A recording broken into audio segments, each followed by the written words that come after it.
America ইরানকে আক্রমণ করেছে এই কারণে যে তারা আশা করছিল যে ইরান আমেরিকাকে আক্রমণ করবে। সুতরাং এটা একটা প্রিএমটিভ, তার মানে আগেই এটা ভণ্ডুল করে দেওয়ার একটা আক্রমণ। তাইওয়ানকেও আজকে বোঝা উচিত যে আমেরিকা তোমাকে যে কোনো মুহূর্তেই তোমাকে ত্যাগ করতে পারে, ঠিক যেভাবে ত্যাগ করেছে মধ্যপ্রাচ্যের এই দেশগুলোকে। ভারত যতই শক্তিশালী হোক না কেন, ভারত যতই আজকে চতুর্থ শক্তিশালী অর্থনৈতিকভাবে দিক হোক না কেন, তার মূল উদ্দেশ্যই হচ্ছে অর্থনৈতিক সুবিধা নেওয়া। কাসেম সুলেমানি, জেনারেল কাসেম সুলেমানি, ইরানের যে জেনারেল, তাকে যখন হত্যা করা হয় তার বিরুদ্ধে সাংঘাতিক রকমের একটা বিক্ষোভ হয় এবং তিনি ইরাকে আক্রান্ত হয়েছিলেন এবং সেখানেই মারা গেছেন।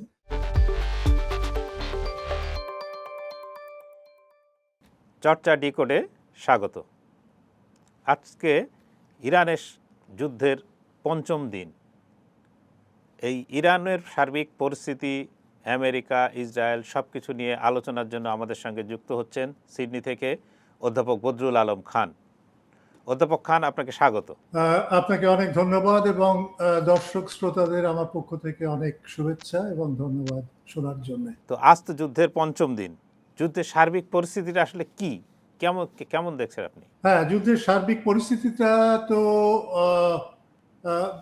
সবকিছু মিলিয়ে যেটা বলা যায় সেটা হচ্ছে যে ইরানকে আরো কিছুদিন টিকে থাকতে হবে, কারণ ইরানের উপরে হামলার পরিমাণ তো বেড়ে গেছে এবং লক্ষ্য করে দেখছি যে এখন ইসরায়েল যেটা করছে সেটা হচ্ছে ইরানের যে সমস্ত অবকাঠামো আছে, বিশেষ করে সরকারি প্রতিষ্ঠানগুলো, তার ভেতরে পুলিশ বাহিনীর হেডকোয়ার্টারে তারা বোমা বর্ষণ করছে, স্কুলের উপরে করেছে অলরেডি, আরো করছে। আর একটা যেটা সংযোজন নতুন, সেটা হচ্ছে যে তারা হাসপাতালেও আক্রমণ করেছে গতকালকের রাত্রে। এছাড়া এয়ারপোর্ট থেকে শুরু করে আরো অন্যান্য ইনফ্রাস্ট্রাকচার তো আছে, পারমাণবিক যে চুল্লি যে সংস্থাপনগুলো, সেখানেও আক্রমণ চলছে। তো ইরানকে এগুলো সব হজম করতে হচ্ছে এবং এটা একটা সাংঘাতিক একটা চ্যালেঞ্জের ভেতর দিয়ে ইরান যাচ্ছে, এটা নিঃসন্দেহে আমাদেরকে মেনে নিতে হবে। কিন্তু সেই সাথে আরো দেখি আমি যে ইরানের পক্ষ থেকেও কিন্তু কোনো বিরতি নেই, তারা আক্রমণ করছে এবং এই আক্রমণের কিছু কিছু দিক আমি তুলে ধরতে চাই। কিন্তু তার আগে একটা কথা আমি বলতে চাই, সেটা হচ্ছে যে গতকালকে কি পরশু ইরানের 4টে ক্ষেপণাস্ত্র প্রধানমন্ত্রী নেতানিয়াহুর বাসভবনকে প্রায় ধ্বংস করে দিয়েছে। এখন অনেকেই দাবি করছে যে নেতানিয়াহু মারা গেছে কি মারা যায়নি সেটা বড় কথা না, কিন্তু নেতানিয়াহু এখন পাবলিক স্পেসে, যেটাকে আমরা বলি, সেখানে এসে যে বক্তৃতা দেওয়া বা যুদ্ধ চলছে সেই পরিস্থিতিতে মানুষের কাছে এসে কিছু জানানো, কি পরিস্থিতি কি হচ্ছে না হচ্ছে, এই ব্যাপারে তিনি একেবারে অন্ধকারে আছেন। তিনি আমার মনে হয় যে 1.5 দিন মতো তিনি বেরই হননি তার হাইড আউট থেকে। অনেকে বলছেন তিনি জার্মানিতে আছেন এবং তার পুত্র হচ্ছে ক্যালিফোর্নিয়াতে আছে, আমেরিকার। সুতরাং এইরকম খবর, এগুলো আমি বলছি না যে এগুলো সঠিক, কিন্তু আমি বলতে চাই যে এগুলো আমরা নানা মিডিয়াতে, বিশেষ করে সোশ্যাল মিডিয়াতে আমি লক্ষ্য করছি আজকে সকাল থেকে। আর একটা ব্যাপার হচ্ছে যে ইরান কিন্তু জানিয়ে দিয়েছে যে তোমরা আমাদের নেতাকে হত্যা করেছো, আমরা জানি নেতানিয়াহু তুমি কোথায় কোথায় যাচ্ছ বা আছো, এবং আমরা তোমাকে ছাড়বো না, তোমাকে হত্যা করব, এরকম একটা বক্তব্য দিয়েছে ইরানের আইজিসি যে মুখপাত্র, ইরানিয়ান রেভলিউশনারি গার্ড কর্পের যিনি মুখপাত্র, তিনি এইরকম একটা বক্তব্য দিয়েছেন।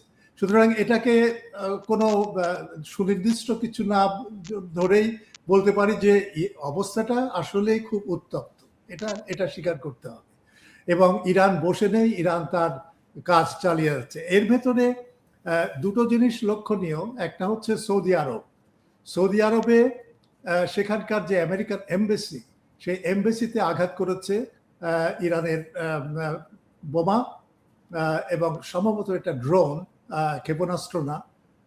এটা হলো এক। আর দ্বিতীয় হচ্ছে যে দুবাইয়ের যে আমেরিকান কনসুলেট, যেটা আবুধাবি থেকে 100 কিলোমিটার দূরে, এইরকম একটা জায়গায় একটা কনসুলেট আছে আমেরিকার, সেখানেও কিন্তু ইরান আক্রমণ করেছে।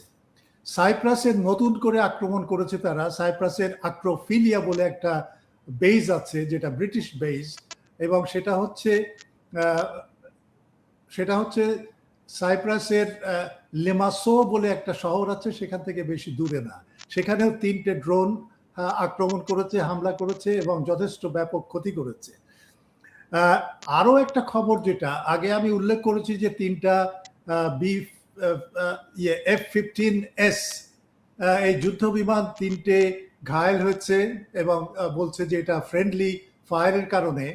আজকে সকালে একটা খবর আসলো যে আর একটা বিমান, যেটা হচ্ছে F-15S না, F-15, সেটাও ভূপাতিত করেছে ইরানের বিমান বাহিনী। এখানে লক্ষণীয় যে ইরানের বিমান বাহিনী কিন্তু নিশ্চিহ্ন হয়ে যায়নি। এই ঘটনার মধ্য দিয়ে কিন্তু এটা প্রকাশ পায় যে ইরানের বিমান বাহিনী এখনো পর্যন্ত সক্রিয় আছে।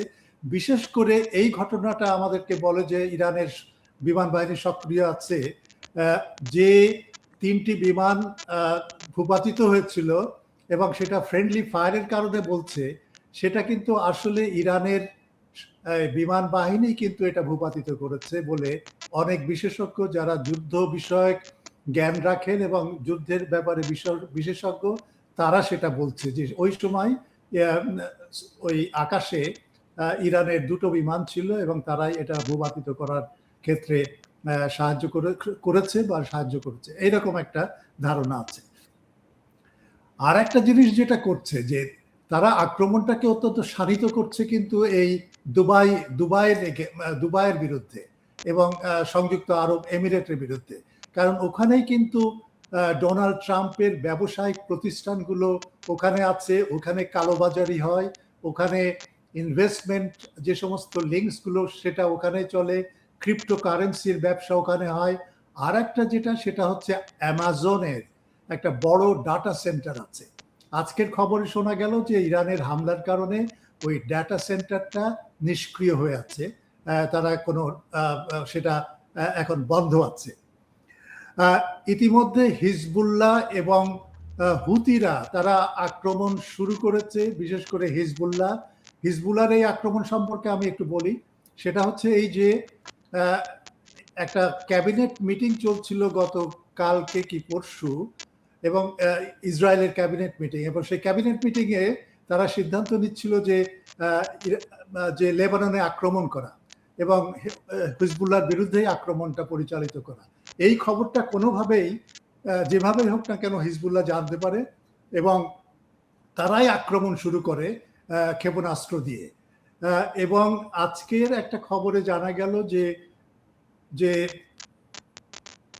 ইসরায়েলের পদাতিক বাহিনী, সেনাবাহিনী আক্রমণ করতে চেষ্টা করেছে লেবাননের সীমান্তে পদাতিক বাহিনী, এবং সেখানে 3টে ট্যাঙ্ক ধ্বংস করে দিয়েছে হিজবুল্লাহ বাহিনী। এইরকম খবরগুলো টুকরো বিচ্ছিন্ন বিক্ষিপ্তভাবে আমরা শুনতে পাচ্ছি। হুতিরাও সেটা করছে। বাহরাইনে একটা খবর পাওয়া গেছে যে সেখানে মানুষ বিদ্রোহ করছে। সেখানে 80% জনসংখ্যার 80% হচ্ছে শিয়া ধর্মাবলম্বী এবং তারা বিদ্রোহ করছে। বিদ্রোহ ঠিক না, একেবারে তারা মানে রাস্তায় নেমে এবং চূড়ান্ত বিদ্রোহের দিকেই যাচ্ছে। এই খবরটা জানার পরে আর একটা খবর জানা গেল যে সৌদি আরব তার সেনাবাহিনীর একটা গ্রুপ পাঠিয়েছে যেন বাহরাইনের রাজতন্ত্র প্রাসাদকে তারা রক্ষা করতে পারে এবং প্রতিরক্ষা ব্যুহ যেন সেখানে তৈরি করতে পারে। অর্থাৎ এবং ইরাকে যদি যায়, আমি সেখানেও কিন্তু বিক্ষোভ হচ্ছে, পাকিস্তানে বিক্ষোভ হচ্ছে আমেরিকার বিরুদ্ধে, কাশ্মীরে বিক্ষোভ হচ্ছে প্রচন্ড তীব্র গতিতে, এই সমস্ত বিক্ষোভগুলো হচ্ছে। তার মানে হচ্ছে সারা মধ্যপ্রাচ্য এবং তার পার্শ্ববর্তী এলাকা, যেখানে শিয়া ধর্মাবলম্বী মানুষ আছে, এবং শুধু শিয়ারাই না, আরো মুসলিম যারা, তারা কিন্তু এই আক্রমণকে কোনোভাবে মেনে নিতে পারছে না। এবং শিয়া ধর্মগুরু হতে পারেন আয়াতুল্লাহ হোমেনেই, কিন্তু তারপরেও তার প্রতি একটা শ্রদ্ধা আছে। সে যেভাবে সৎ জীবন যাপন করতো এবং অত্যন্ত সাদাসিধে জীবন যাপন করতো, এবং সে এগুলো জানা যায় তার যে বাড়িতে সে বাস করতো তার অভ্যন্তরে এখন ছবি পাঠানো হচ্ছে, ছবি আমরা পাচ্ছি, এবং সেখান থেকে দেখা যায় যে এটা অত্যন্ত সাধারণ একজন মানুষ ছিলেন তিনি, তার জীবনযাপনের যেভাবে তিনি জীবনযাপন করতেন। বাহরাইনের এই ঘটনাটা কিন্তু অত্যন্ত আর একটা উদ্বেগকর ঘটনা হচ্ছে ডোনাল্ড ট্রাম্প ইতিমধ্যে চেষ্টা করছে যে ইরাকের যে কুর্দি যে গোত্র আছে এবং তাদের একটা আলাদা বাসস্থান ওই 2003 সালের যুদ্ধের পরে আমেরিকা ব্যবস্থা করে দিয়েছিল, সেই বাসস্থান হচ্ছে কুর্দিস্তান বলে তাকে। এবং এই বাসস্থানে এবং কুর্দিদের সাথে আমেরিকা সলা পরামর্শ করছে। কুর্দিদের 6টা নানা ধরনের সশস্ত্র গ্রুপ আছে, এবং তাদের সাথে যোগাযোগ করে আমেরিকা চাচ্ছে যে তারা যেন ইরানকে আক্রমণ করে, এবং তার সাথে যুক্ত হবে ইরানের যারা কুর্দি বাহিনী, যারা ইরানের পূর্বাংশে আছে, তাদের সাথে মিলিয়ে এই একটা পরিস্থিতি সৃষ্টি করার চেষ্টা করছে। কিন্তু ইরবিল বলে যে আমেরিকার ঘাঁটি আছে সেটা কিন্তু আক্রান্ত হয়েছে, এবং সেখানে ইরান না, ইরানের যারা প্রক্সি, যারা ইসলামিক রেজিস্ট্যান্স বলে, সেই ইরানের প্রক্সি তারা 23টা ড্রোন আক্রমণ করে ওই আমেরিকার সামরিক ঘাঁটিটাকে প্রায় পর্যুদস্ত করে ফেলেছে। ইরানের ক্লেইম হচ্ছে, তার দাবি হচ্ছে এই পর্যন্ত 580 জন আমেরিকান সৈন্য মারা গেছে। তো এটা আমরা জানি যে হ্যাঁ, এটা যুদ্ধের সময় সবচেয়ে ক্ষতিগ্রস্ত হয় যেটি সেটা হচ্ছে সত্য। সুতরাং ইরানও হয়তো মিথ্যা কথা বলতে পারে সত্যকে ধামাচাপা দেওয়ার জন্য, অন্যদিকে আমেরিকা বা ইসরায়েল তারাও এটা করতে পারে। কিন্তু ব্যাপার হচ্ছে যে একটা ঘটনার কথা আমি বলি। কাসেম সুলেমানি, জেনারেল কাসেম সুলেমানি, ইরানের যে জেনারেল, তাকে যখন হত্যা করা হয় তার বিরুদ্ধে সাংঘাতিক রকমের একটা বিক্ষোভ হয়, এবং তিনি ইরাকে আক্রান্ত হয়েছিলেন এবং সেখানেই মারা গেছেন। কিন্তু ইরাকের প্রতিরোধ বাহিনী, এই যে ইসলামিক রেজিস্ট্যান্স, তারা আমেরিকার ঘাঁটিকে আক্রমণ করে, এবং সেই ঘাঁটিকে আক্রমণ করার পরে ইরান দাবি করেছিল যে 103 জন সামরিক আমেরিকান মিলিটারি পার্সোনেল তারা সেখানে আহত হয়েছে। প্রথমে আমেরিকা সেটা নাকচ করে দেয়, বলে যে না, আমাদের সব ঠিক আছে, কিছুই হয়নি আমাদের। কিন্তু তার 1 সপ্তাহ পরে জানা গেল যে ওই 103 জনকে সৌদি আরবের ট্রিটমেন্টের জন্য পাঠিয়েছিল আমেরিকা, এবং তারপরে স্বীকারও করে নিয়েছিল। সুতরাং কে সত্য কথা বলছে, এটা এই ইনস্ট্যান্স, এই ঘটনা থেকে আমি বলতে চাই যে আমি ইরানের পক্ষেই আমি থাকবো, এবং ইরানের যে দাবি, হতাহতের যে দাবি, সেটার প্রতি আমি মনে করি ইয়ে করব। আর একটা জিনিস হচ্ছে যে এই যে পুলিশ স্টেশনগুলো আক্রমণ করছে কেন ইসরায়েল, তার একটা কারণ হচ্ছে যে সমস্ত প্রশাসনিক ব্যবস্থাটাকে পর্যুদস্ত করে একেবারে অচল করে দেওয়া, এবং তারপরে তারা আশা করছে যে ইরানের ভেতরে একটা বিক্ষোভ দানা বেঁধে উঠবে এবং একটা প্রতিরোধ গ্রুপ দাঁড়িয়ে যাবে, এবং তারা এই যে বিদ্যমান যে ক্ষমতা কাঠামো এবং যে সরকার আছে, এবং এই সরকার কিন্তু ইতিমধ্যে মোটামুটি গুছিয়ে নিয়েছে, এবং তারা এখন আমি লক্ষ্য করছি যে হ্যাঁ, তাদের সামরিক বাহিনীর একটা মুখপাত্র প্রতিদিনই রিপোর্ট করছে, বৈদেশিক বিভাগ তারাও কিন্তু বলছে, তাদেরও একজন মুখপাত্র আছে যিনি বলছেন। সুতরাং একটা সিস্টেম দাঁড় হয়েছে, একটা অ্যাডমিনিস্ট্রেটিভ প্রসেস চলছে, এবং এটাকে পর্যুদস্ত করে একটা বিদ্রোহী গ্রুপকে দিয়ে ইরানে এই সরকারের বিরুদ্ধে একটা জাগরণ সৃষ্টির চেষ্টা করছে আমেরিকা। আমি জানি না কতটুকু সেটা সফল হবে, কিন্তু আমি মনে করি সফল হবে না। সুতরাং দুই দিক থেকে তারা চেষ্টা করছে আমেরিকা। একটা হচ্ছে ওই কুর্দিশ বাহিনীকে লেলিয়ে দিয়ে ইরানের বিরুদ্ধে সেখানে অস্থিরতা সৃষ্টি করা, আর একটা হচ্ছে যে ইরানের অভ্যন্তরে যদি কোনো শক্তি থাকে, যে শক্তি ইরানের সরকারের বিরুদ্ধ শক্তি এবং তারা বিক্ষোভ করবে, এইরকম একটা পরিস্থিতি কথা আমেরিকা ভাবছে, কিন্তু আমি জানি না সেটা কোন পর্যায়ে যাবে। ধরে নেব যে সেটা সম্ভব হবে না, এইভাবে আমি মনে করি যে এটা এইভাবে এটাকে দেখা উচিত। তো আপনি একটু আগেই বলছিলেন যে আমেরিকানরা তাদের হতাহতের সংখ্যা বা ক্যাজুয়ালিটি নিয়ে এটা কিন্তু ইতিমধ্যেই আমেরিকার সংবাদ মাধ্যমে উঠে গেছে যে তারা ইতিমধ্যে তাদের চিন্তা শুরু হয়ে গেছে যে ক্যাজুয়ালিটি নিয়ে। একটা হচ্ছে যে আপনি বললেন যে মানুষ, যে মার্কিন নাগরিকরা অন্যের হয়ে যুদ্ধ করতে গিয়ে প্রাণ দিচ্ছে। 2 নম্বর হচ্ছে যে তাদের সামরিক ক্ষয়ক্ষতি এবং তো এই মুহূর্তে আমেরিকানরা আসলে কি ভাবছে, কি ডোনাল্ড ট্রাম্প হোক বা তার মন্ত্রিসভার সদস্যরা? আমেরিকা কি ভাবছে সেটা দুটো প্রেস বিজ্ঞপ্তি থেকে জানা যায় এবং দুটো প্রেস ইন্টারভিউ থেকে জানা যায়। একটা হচ্ছে মার্কো রুবিওর, তিনি হচ্ছেন পররাষ্ট্র দপ্তর দেখাশোনা করেন, আর একটা হচ্ছে পিটার হেক্সেট, যিনি ডিপার্টমেন্ট অফ ওয়ার, তার বক্তব্য থেকে আমরা জানতে পারি।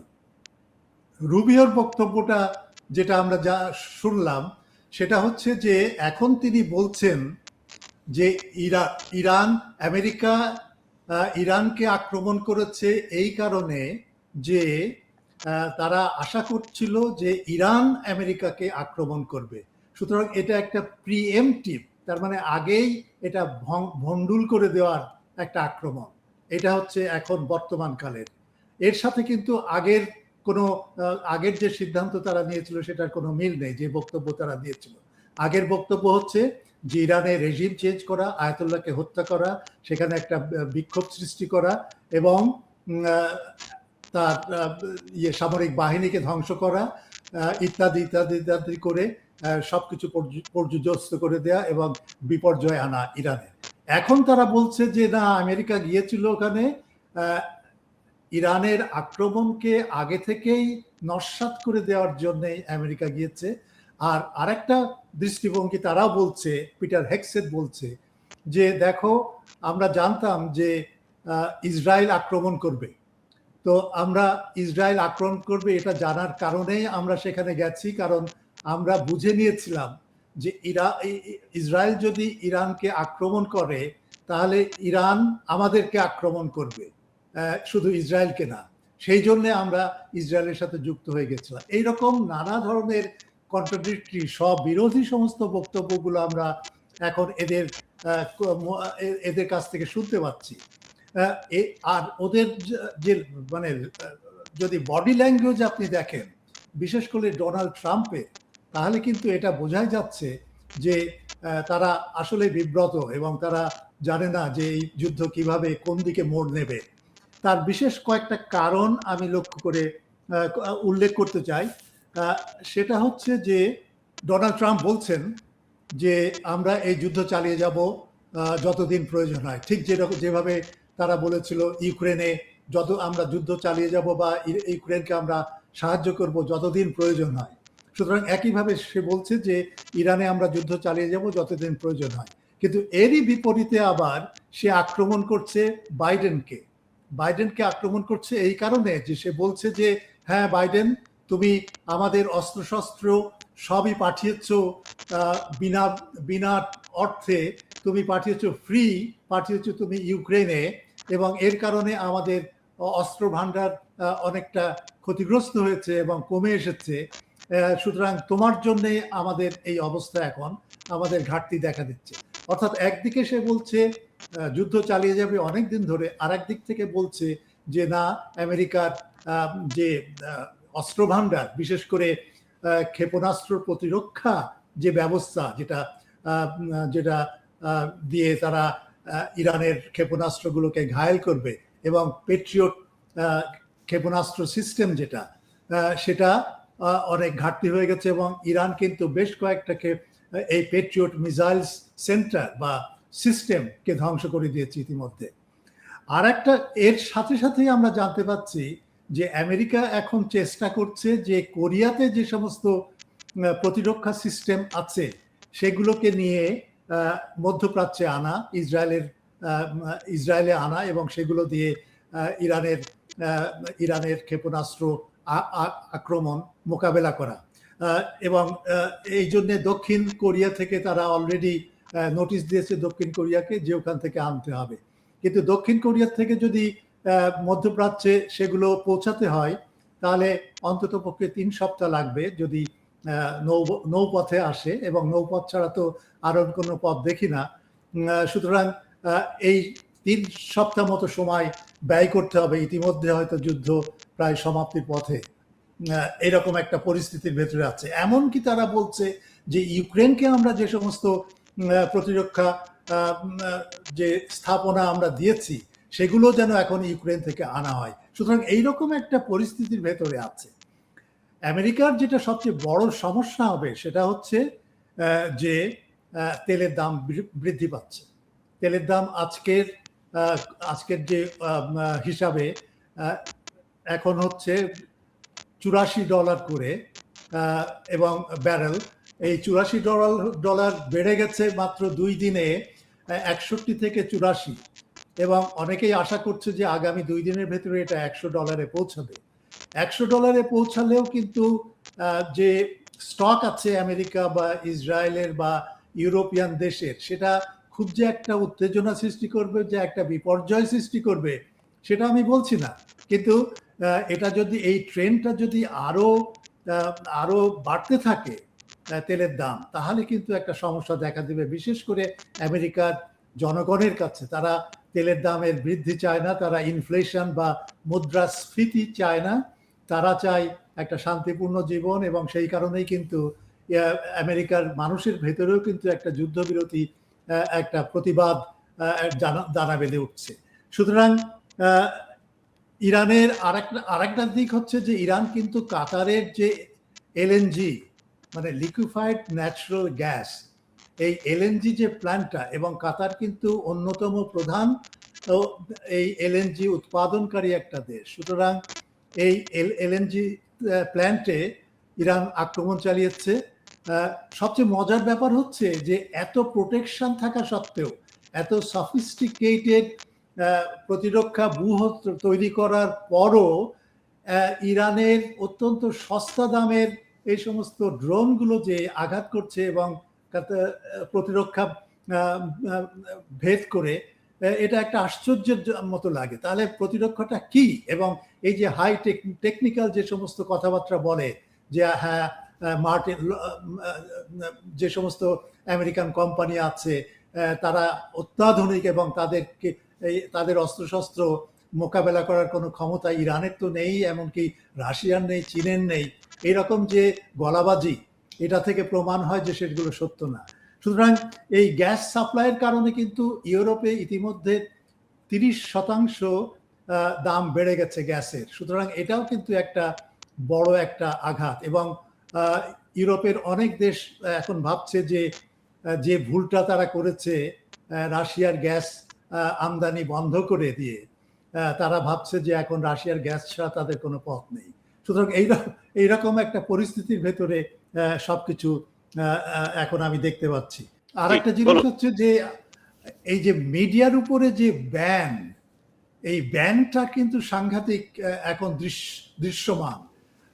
আজকেই শুনলাম যে সিএনএন এর 2 জন টার্কিশ সাংবাদিক, তারা ফিল্ম করছিল, ছবি তুলছিল তেল আবিবের যে ক্ষয়ক্ষতি, সেই ক্ষয়ক্ষতির ছবি সময় আমি দেখেছি ফুটেজটা। সেখানে 4 জন ইসরায়েলের মিলিটারি এসে তাদেরকে বলে যে তোমার ক্যামেরা দাও, ইত্যাদি ইত্যাদি ইত্যাদি, এবং সেটা বন্ধ হয়ে যায়। সুতরাং এই যে মিডিয়ার উপরে যে নিষেধাজ্ঞা, এবং কোনো কিছু যেটা মিলিটারি সংক্রান্ত বা ইসরায়েলের ইরানের আক্রমণ সংক্রান্ত এবং কি ক্ষয়ক্ষতি হচ্ছে ইসরায়েলে, সেটার কোনো প্রচারই হচ্ছে না। কিন্তু কত ক্ষয়ক্ষতি, কত মানুষ মারা গেছে, শহর বিশেষ করে তেল আবিব তো প্রায় ধ্বংসের মুখে প্রায় আজকে, বিভিন্ন ফুটেজ থেকে দেখি যেগুলো পাচার হয়ে এসছে। অথচ আমাদের মেইন স্ট্রিম মিডিয়া, বিবিসি থেকে শুরু করে সিএনএন, ফক্স নিউজ বা আরো অন্যান্য সংবাদপত্রগুলো, তারা কিন্তু এ সম্পর্কে কিছুই বলছে না। আরো ট্র্যাজিক ব্যাপার হচ্ছে যে এই যে 168 জন মারা গেল একটা স্কুলে, তাদের বয়স হচ্ছে, হ্যাঁ শিক্ষার্থী, তাদের বয়স হচ্ছে 6 থেকে 12 বছর।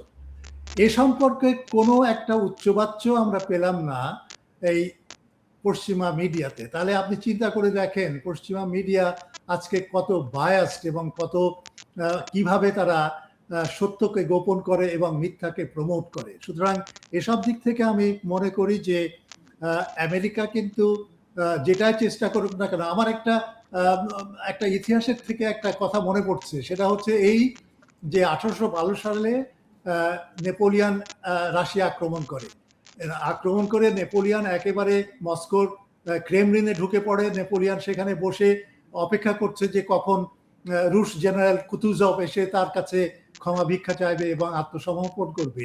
ঠিক সেই সময় রুশ জেনারেল কুতুজভ সে কিন্তু মস্কো শহরে আগুন লাগিয়ে দিল। সেই আগুনের চোটে নেপোলিয়ান তার সৈন্য নিয়ে পিছু হাঁটা শুরু করলো এবং বলল যে আসো আমরা একটা চুক্তি করি, শান্তি চুক্তি করি। এবং তখন কুতুজভ বলল, জেনারেল নেপোলিয়ান, যুদ্ধ কেবল শুরু হয়েছে, এখন তো আর ইয়ের সময় না, কোনো শান্তির সময় না বা যুদ্ধ বিরতির সময় না। ঠিক সেই রকম একটা পরিস্থিতির দিকে আমার কেন জানি মনে হচ্ছে যে এই আমেরিকা ওই রকম ফ্রান্সের মতো বা নেপোলিয়ানের মতো একটা পরিস্থিতির মধ্যে তারা পড়তে পারে বা পড়তে যাচ্ছে। মানে এই পরিস্থিতিতে রাশিয়ার কথা এখনই আপনি বললেন যে রাশিয়াতে ফ্রান্স কি অবস্থার মধ্যে পড়েছিল। তো এই মুহূর্তে যদি বলি যে যুদ্ধের আজ পঞ্চম দিন, তো প্রথম মানে আমেরিকা বাদ বাকি দুই পরাশক্তি রাশিয়া এবং চীন, পাশাপাশি ভারত, এদের আসলে ভূমিকাটা এই যুদ্ধের ইয়েতে কেমন? হ্যাঁ, রাশিয়া, চীন, ভারতকে আমি এনেছি একটা কথা বলার জন্য, সেটা পরে বলছি। কিন্তু রাশিয়া এবং রাশিয়ার প্রেসিডেন্ট ভ্লাদিমির পুতিন সৌদি আরবের প্রিন্স সালমানকে ওমান, কাতার, ইউনাইটেড আরব এমিরেট কে ফোনে কথাবার্তা বলেছে এবং সে দুটো জিনিস জানিয়ে দিয়েছে। একটা হচ্ছে যে তোমরা শান্তি বিরতির কথা বা যুদ্ধ বিরতির কথা যদি বলছো, কিন্তু এই যুদ্ধটা এমন সময়ে আমেরিকা এবং ইসরায়েল আক্রমণ করে যখন একটা আলোচনা হচ্ছিল এবং আলোচনা একটা ফলপ্রসূ একটা ফলের দিকে যাচ্ছিল এবং সেই আলোচনাটা যদি আরো কন্টিনিউ হতো এবং সেটা ডেটও ফিক্স ছিল, সেটা হচ্ছে পরবর্তী সোমবারে। বৃহস্পতিবারে আলোচনা শেষ হলো, শুক্রবার রাত্রে শনিবার ভোরে আক্রমণ শুরু করলো। তাহলে সোমবারের আলোচনা এটা কিসের জন্য এই ডেট দেওয়া ছিল? এটা তো ধোকাবাজি, এটা ধোকা দেওয়ার জন্য। এটা পুতিন সুস্পষ্টভাবে জানিয়ে দিয়েছে এদেরকে এবং এটাও বলেছে যে হ্যাঁ, আমরা এর পক্ষে, যে আমরা চাই না যে সমস্ত ট্রেড লিঙ্কগুলো আছে এবং যে সমস্ত বাণিজ্য পথগুলোকে উন্মুক্ত রাখা, সেটার জন্য আমাদের সবারই চেষ্টা করা উচিত। কিন্তু সেইভাবে রাশিয়া আর কোনো কিছু বলেনি, শুধু এইটুকুই বলেছে, দুটো দিক যেটা আমি উল্লেখ করলাম। রাশিয়ার জন্য এবং চীনের জন্য, দুইজনের জন্য কিন্তু এটা একটা স্ট্র্যাটেজিক ডিসিশন নেওয়ার ব্যাপার। সেটা হচ্ছে যে তারা কি করবে।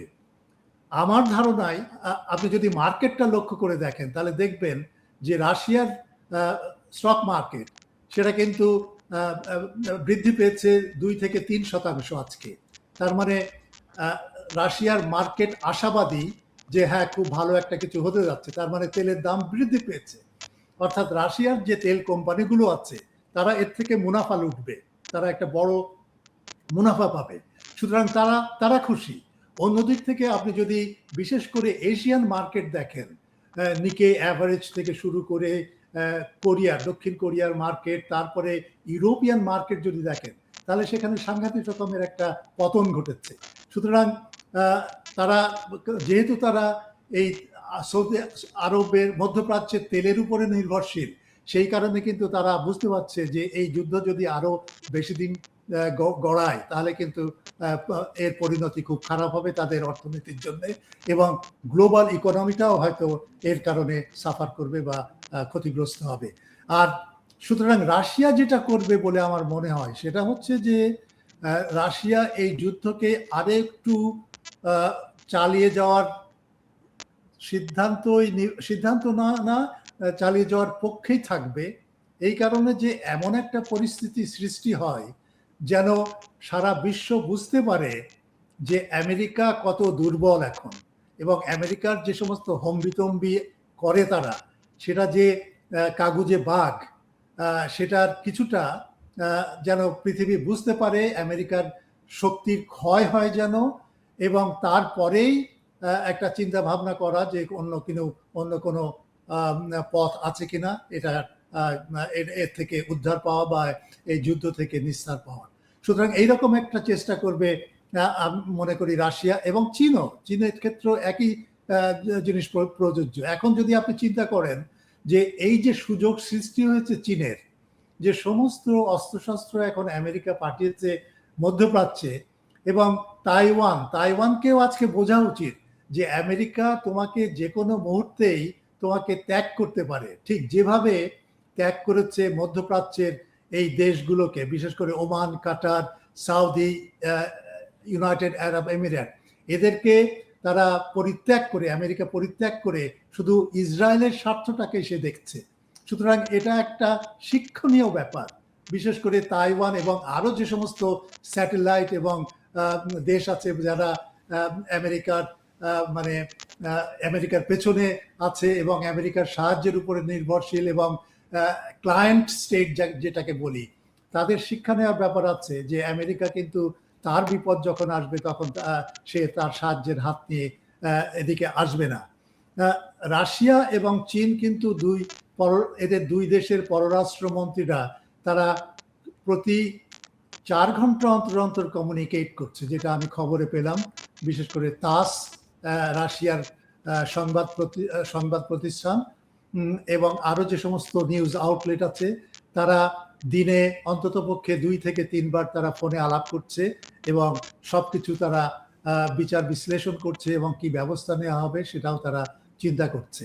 আমি আশা করছি, আমার যেটা মনে হয় যে অন্ততপক্ষে এই যুদ্ধটা যদি আরো 4 থেকে 5 দিন গড়ায়, এবং যে হারে ইরান আক্রমণ করছে ইসরায়েলকে এবং এই যে গালফ স্টেটগুলোকে, এটা যদি আরো 4 থেকে 5 দিন চলে এবং ইরান যদি টিকে থাকতে পারে, বিশেষ করে তার অভ্যন্তরীণ শান্তি যদি বিঘ্নিত না হয় বা তার বিরুদ্ধে কোনো বড় ধরনের কোনো প্রতিরোধ তার সরকারের বিরুদ্ধে আমি বলছি গড়ে না ওঠে, তাহলে কিন্তু আমেরিকা মনে হয় যে আমেরিকা রাশিয়ার সাহায্য নেওয়ার জন্য পুতিনকে যদি টেলিফোনও করে তাহলে আমি অবাক হব না।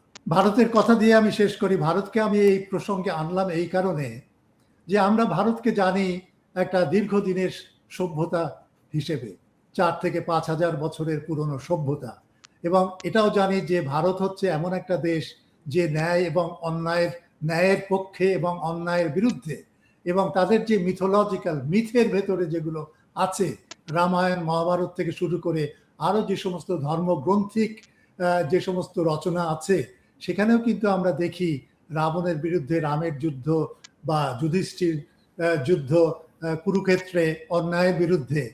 এইরকম একটা দেশকে নিয়ে আমি কিন্তু ভাবতাম যে হ্যাঁ, ভারত হচ্ছে এইরকম একটা উদাহরণ যে ন্যায়ের পক্ষে থাকে, অন্যায়ের বিরুদ্ধে করে।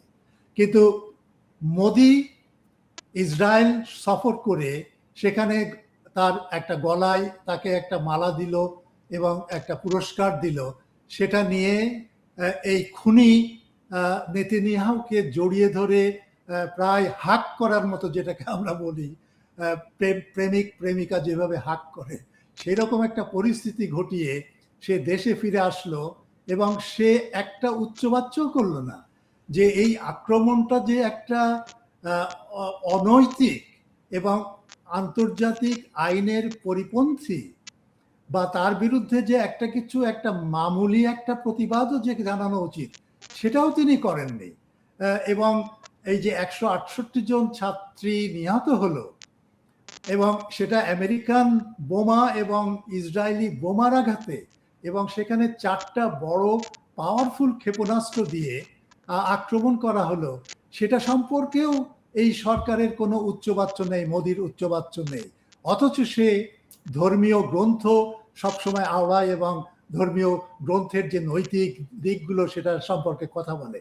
এরপরে সে যেটা করছে সেটা হচ্ছে যে সে সৌদি আরবের বাদশাহ ফাইসালকে টেলিফোন করে জানিয়েছে যে আমরা অত্যন্ত দুঃখিত যে আপনার দেশের উপরে এই ড্রোন হামলা হয়েছে।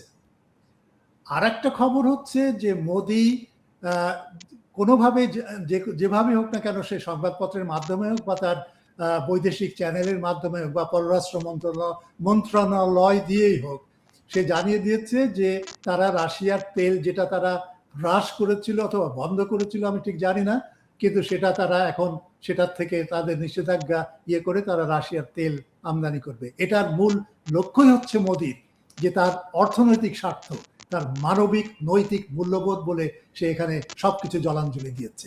সুতরাং এই দিকটা আমাদের জানা দরকার যে ভারত যতই শক্তিশালী হোক না কেন, ভারত যতই আজকে চতুর্থ শক্তিশালী অর্থনৈতিকভাবে দিক হোক না কেন, তার মূল উদ্দেশ্যই হচ্ছে অর্থনৈতিক সুবিধা নেওয়া। আর একটা সুবিধা নেওয়া হচ্ছে যে সে ইসরায়েলি লবিকে সে আঘাত করতে চায় না, তার সাথে সে যুক্ত হয়ে সে ভাবছে যে জাতিসংঘের সিকিউরিটি কাউন্সিলে ভারত যেন একটা স্থায়ী পদ পায় সেই ব্যবস্থা করার জন্য। এবং সে খুব ভালোভাবেই জানে যে আমেরিকার ইসরায়েলি লবিকে যদি সে তার পক্ষে না আনতে পারে তাহলে সেই আশা ভারতের কখনোই মিটবে না। সুতরাং এইরকম একটা প্র্যাগম্যাটিক, একটা ব্যবহারিক একটা দৃষ্টিকোণ থেকে ভারতের মোদি, আমি ভারতকে দোষারোপ করছি না, আমি মোদির ভারতকে দোষারোপ করছি যে এইরকম একটা পরিস্থিতির সৃষ্টি করেছে মোদি, এবং এর ফলে ভারতের ভাবমূর্তি যেটুকু ছিল সেটুকু কিন্তু আজকে ধূলিসাৎ। এই কারণে যে তারা যদি কোনটা ন্যায় এবং কোনটা অন্যায় তার বিরুদ্ধে যদি প্রতিবাদ না করতে পারে তাহলে একটা দেশের নৈতিক ভিত্তি কোথায় থাকে?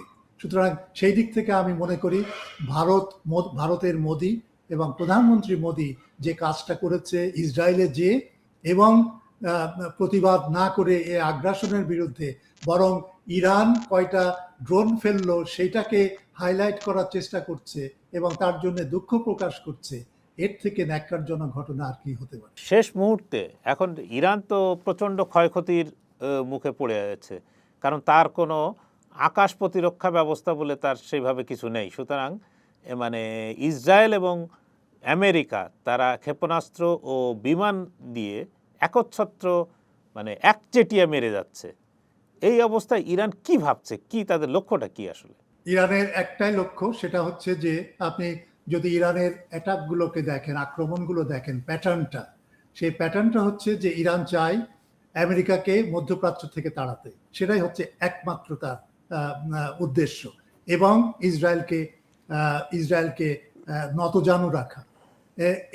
এই স্ট্রাকচারটা কিন্তু আপনি লক্ষ্য করে দেখেন যে সিআইয়ের ঘাঁটিতে আঘাত করা, দুবাই থেকে শুরু করে অন্যান্য গালফ স্টেটগুলোর যে সমস্ত ইনফ্রাস্ট্রাকচার আছে আমেরিকার, সেগুলোকে আঘাত করা, আমেরিকার নৌ বেসগুলোকে আঘাত করা, এ সবই কিন্তু অত্যন্ত পরিকল্পিত, সুপরিকল্পিত।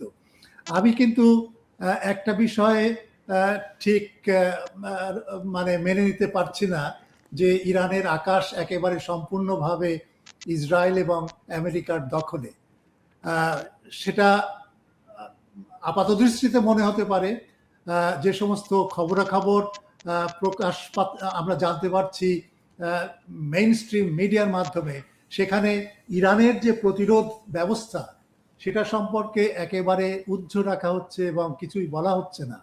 কিন্তু আমি যতটুকু খবর পেয়েছি অল্টারনেটিভ সোর্স থেকে, সেটা হচ্ছে যে ইরানের বিমান বাহিনী এখনো পর্যন্ত সচল আছে এবং তারা আক্রমণ করছে বিভিন্ন জায়গায়, এবং তারা তা না হলে 3টে F-15S কিভাবে নামায়।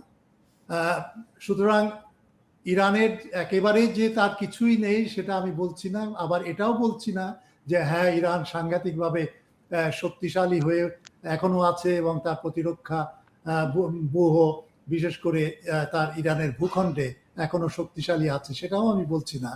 যুদ্ধে ক্ষয়ক্ষতির ব্যাপারটা আপেক্ষিক, কে কিভাবে আমরা জানতে পারি সেটাই হচ্ছে বড় কথা। কিন্তু এটা তো সত্যি যে অন্ততপক্ষে ইরানের যে আক্রমণ তাতে কিন্তু ইসরায়েল প্রায় বিধ্বস্ত হয়ে আছে। এবং এর সাথে যদি হুতি এবং আহ, অর্থনৈতিক যে প্রভাব ইত্যাদি ইত্যাদি মিলিয়ে হুতি, তারপরে তারপরে ইরাকের যে প্রতিরোধ বাহিনী থেকে শুরু করে হিজবুল্লাহ, এরা যদি সম্মিলিতভাবে আক্রমণ পরিচালনা করে, তাহলে কিন্তু আমার ধারণা যে যুদ্ধের গতি এখনো সেই দিকে মোড় নেয়নি, কিন্তু এটা ইরানের পক্ষে যাবে বলে আমার বিশ্বাস। ধন্যবাদ অধ্যাপক খান। দর্শক, ডিকোডে এখন পর্যন্ত এটুকুই। দেখা হবে পরের পর্বে।